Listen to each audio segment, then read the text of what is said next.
What's up, everybody? Yeah, we hit the mother load of recast here. Lastminatures.com. The people I've been talking to, they were just like, here, you know what? Check out our store.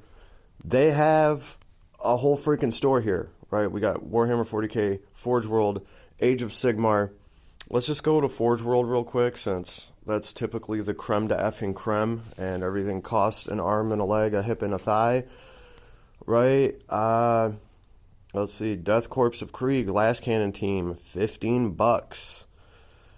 Here's all the big dreadnoughts. You can get one for $48. I mean, Iron Hands Legion Contemptor Dreadnought. Good luck finding one for $23. You might be able to find a proxy for $23. You might be able to find one that looks close to this for $23, but you're never going to be able to take it to a Games Workshop tournament and slap it on a table and use it. All of these you will be able to. Geez, here's the Contemptor Achilles Dreadnought for $30. Yeah, Forge World wants like $160 for that without shipping, without tax. Right, so this is almost a $200 model right here for $30. Here's the Gladys. Again, $160 or $30. I mean, you could you could order 3 of them. You could order 4 of them for the price of one, and they are made out of the same resin, and they are made exactly the same way. I mean, big surprise, it is not that damn impossible to make casts and molds of things. So, and look at this, show more. There's like 12 pages of stuff here. This is just from Forge World. Custodi Ventari Squad. This squad right here, I have one of these, and I paid $45 for them. So much better than paying Forge World $130 for 4 of them, and they come with all of the stuff. And honestly, I have to say, too, I've went and looked back. This is where I got my original Dreadnought from. I didn't have to dip any of it in boiling water. Like, the parts came straight. Everything was fine. The Forge World tank and stuff that I got, and the Forge World Ventari that I got, I did have to dip some of them in boiling hot water, and they sure as hell weren't just $30. So, in my opinion, this is the real problem that Games Workshop has. They're never going to be able to compete with anything like this. And look how well this website's put together, too. I mean, they're never going to be able to compete with anything like this unless they do something about their customer service. These people will get back to you within an hour. Right? They'll answer any questions that you have. They'll fix any problems that you have. The prices are right. Games Workshop's doing this to themselves. Right? This Adaptus Titanicus Reaver Titan Eradicator for $12 here. It's probably like $50 from Forge World just to get that one little part, and it's going to come bent, and you're going to have to unbend it. Yeah, this is, I remember like Forge World weapons being like $50 a pop. Like, these are $15. That seems a lot more reasonable, feasible to me. You know, and then you have like these big models. Like, let's see. The Titanicus, I think that's the upgrade form. Okay, here's the Alpha Legion Contemptor Dreadnought for $23. That's a $100 Dreadnought. Like, that's how much it's going to cost. The Alpha Legion Terminators look pretty damn wicked here, actually. I wouldn't mind having some of those. I've always thought they look pretty cool with their axes. I just watched a ton of these put in some serious work against a, what was it? A Gene Stealer's Cult army. Actually, wait, no. No. What were they shooting at? Oh, you know what? I think it was actually a Space Wolves army. All I know is these guys put a lot of shit down. For a couple of command points, you can like double their shots. And I mean, these guys, there was like 10 of them. They threw out like 40 shots or something. It was a whole volley. It was pretty cool to see. Here is Harrow Master of the Alpha Legion.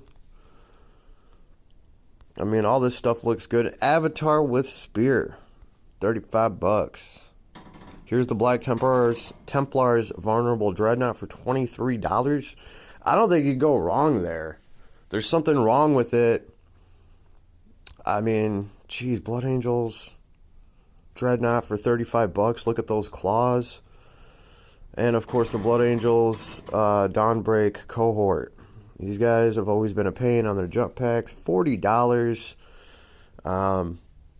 And it just goes on and on and on, right? This is just like the Forge World stuff that they have. The Blood Bowl Croxagore. Oh, that's funny. I remember my friend playing Lizardmen, and he was, like, waiting for Croxagores to come out. This is all, like, a long time ago.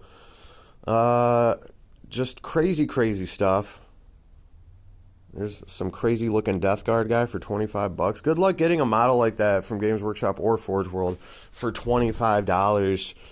It just goes on and on. These look so awesome. What is that thing? All I know is it's $30 and it looks badass. Castellax, Archaea, Battle, Automata. Yeah, all of this stuff looks amazing. The price is more than on. Jeez. I wish I would have known about this. But obviously, most of the recast sellers try to keep it on the DL. I'm sure they decided to share their actual site with me because I've already got a few things from them. But I gotta say, even the third-party sellers that are selling proxy models that are not the same, their customer service was better than Games Workshop and Forge World. Like, I just had to return something, and it was my fault, completely my misunderstanding for ordering it. And within an hour, the guy refunded me everything, and I just have to send him a box back. Like, no problem at all whatsoever. Maybe I can help you with something next time. Everybody's polite and courteous. They actually care about, like, their web store. They care about the reputation. They care about the comments that are being left. I don't see any of that from Games Workshop and Forge World. And that is what keeps pushing me down this path. And, man, I wish I would have known about this site a while ago. So anybody that is just wanting to get into Warhammer and that doesn't want to pay an arm and a leg and a hip and a thigh, plus a foot, shit, check this out, yo. Like, this really is worth looking over. lastminiatures.com. Like I said, I wish I would have known about this a while ago, but it's like one of those things where I don't think they want to share this with exactly everybody because then GW would come gunning for them. But I'm sure there's other websites like this hidden, and all they're doing is just cataloging all the awesome stuff that they can recast.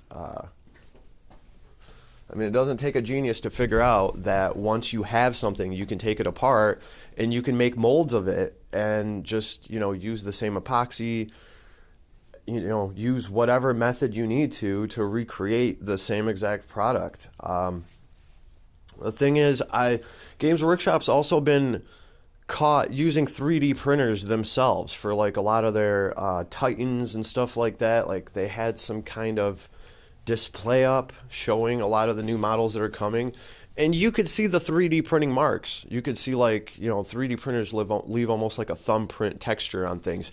And you can see that all over, like, these Titans that Games Workshop put out on display because they want to sell these things in the future. And that was the same time that Games Workshop came out with their rule where there's no 3D printing allowed, blah, blah, blah. Yet they're putting 3D printed stuff on display themselves. So they get to take a big bite of the hypocrite shit pie that they made. And yeah, people like me, they're going to go to places like this. And it shouldn't be a huge surprise. This just wins in every category. You know what I mean? So yeah, just wanted to share this with anybody that is in the market, or maybe you're just new to the market, right? Or maybe a family member is getting into Warhammer and you just want to get them an army. Maybe it's somebody's first time painting, right?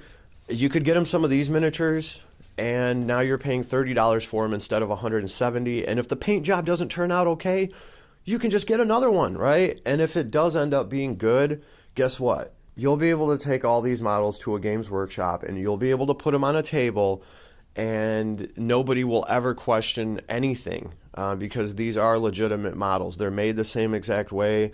The detail is going to be exactly the same, and they're made out of the same resin, according to the makers here that I just talked to, right? And it's not like Games Workshop has somebody coming around cutting pieces of your model off and, I don't know, testing them under a UV light or for some kind of resin consistency. So, man, this is winning all day, and I wish I would have had this website a long time ago. So that's why I'm sharing this. Last Miniatures for the win. I'm definitely going to be poking around in here. Yeah, you know what? I have like some Sisters of Silence that I want to get, or at least some models that are close to Sisters of Silence. They're just like a good Custodes screen unit, depending on which Custodes faction you're running. You might want some of those Sisters too in order to repel Psychers. And what are they called? Like Mortal Wounds, Smite, all that stuff. So Sisters of Silence help with that, and they're a cheap point model. So maybe I'll go through here and I'll see which sister units they have. I've also seen some third-party companies that have made like some badass-looking sisters, and they weren't actually Sisters of Silence. They actually were selling them as Adaptus Mechanicus with tits. They like female Adaptus Mechanicus. So they look like Sisters of Silence, but then they have like all these robotic snakes going up their leg and claws and stuff, and they still have the titties. So I don't know, those look pretty cool, and I was like, man, I could put those in as Sisters of Silence. Well, why not, you know? And I would much rather support somebody that's doing something like this than feed a greedy-ass, broken-ass system that can't even fix the own mistake that they made. So that's the way I feel about it. Maybe someday, somehow, Games Workshop and Forge Roll will somehow change my mind, although I doubt it, and I sure as hell am not going to hold my breath. I actually think this is like the end of month 4 on the Grav Tank repair. We're going on to month 5 now. Yeah, I'll check into my emails just to make sure, but I know we're somewhere in the 4-month mark, and it's like the end of the 4th month. So it's a good thing I'm not holding my breath and moving on to finer and better things. So I just wanted to share this with everybody and anybody out there. I can vouch for these. Like, we're not just looking at pictures online. I have some of these models. I can vouch for them. So that is the only reason why I would even endorse this and put this up on my channel. Last Miniatures, check them out. Support my brothers and sisters in the Russian Federation and over in Siberia where it's cold, cold. And if you need some stuff professionally painted, get at me. I got an in. My buddy over at Birds Are Back Studio. It's cold in Siberia, and they have nothing other to do than to paint. And their painting comes out amazing. I'll be showcasing some of the new models that I have coming in from them. I already have one up. I'm looking for a better camera to redo that video, but I will definitely be showcasing some of those pieces. Right, and then I'm going to be dropping vids on the creme de creme, the good stuff, the actual collector's Rogue Trader models that you just can't buy anymore, or they're like hundreds of dollars for a tiny little pewter model. Yeah, I do have some of those, like some of the first Terminator models ever made. I just got the Cobra back Terminator in. He's dissolving right now in Awesome O, so I can get all the shitty paint off him and everything and put them all back together. So it does take a little bit of time, but I'll be showcasing those. And eventually we'll get to some actual skirmishes and fights. Still working on the table. This is all something that's new to the channel. So bear with me, keep in mind, please and thank you. And if you enjoy any of this stuff, make sure to sub. That actually helps a channel like mine. Later, everybody. Last Miniatures, baby.